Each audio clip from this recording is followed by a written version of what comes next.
Is God asking you to carry around an umbrella? This is week 2 in my Advent series, going through the promises of God. And last week we talked a little bit about Mary and her response to God's promise. And this week I want to talk a little bit about our response of action to what God is doing. And a lot of times we look at promises of God and we think, okay, it's all up to God. God is the one that provides and produces the promise, and he fulfills it. And we can just sit back here and watch the promise unfold. And yes, God is responsible to fulfill his promise. He always is. It's always up to him. But in his plan for us, I believe there's always an act of faith, an act of obedience that he is going to require of us to step out and step into that promise that he's doing. And it reminds me a little bit of this story from when I was a kid. I have no idea where I heard this story, but there's a pastor who had a congregation in an area that was very agricultural. So they relied heavily on rain as part of their livelihood, and they had been going through a season of drought. So the pastor brought the congregation together one week and said, all right, we're going to pray. Starting today and this whole week, we're going to pray and we're going to fast and we're going to ask God to show up and to bring us rain.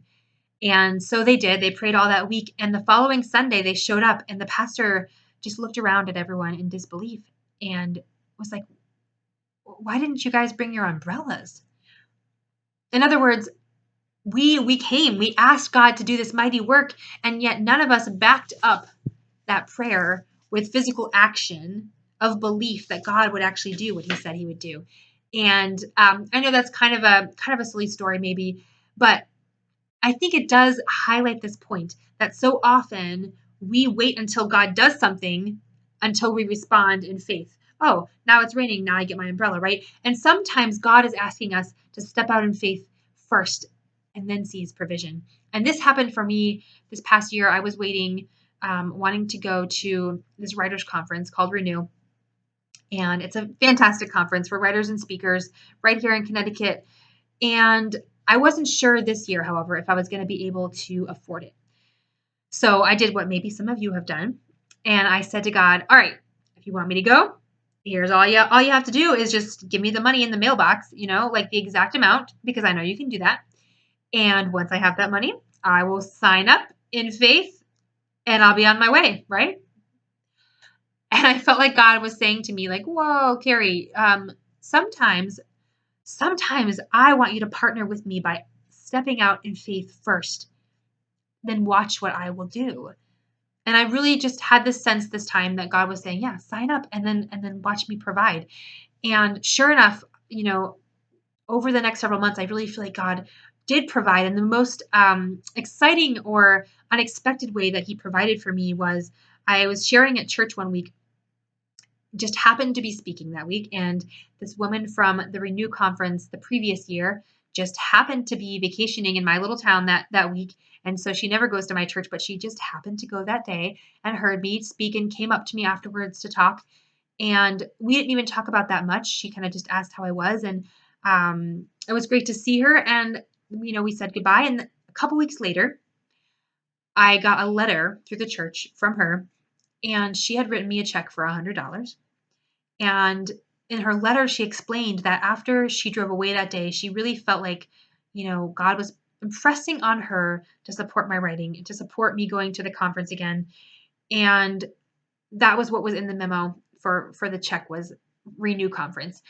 And I was just so struck by the fact that I would have missed out on the true blessing of that miracle.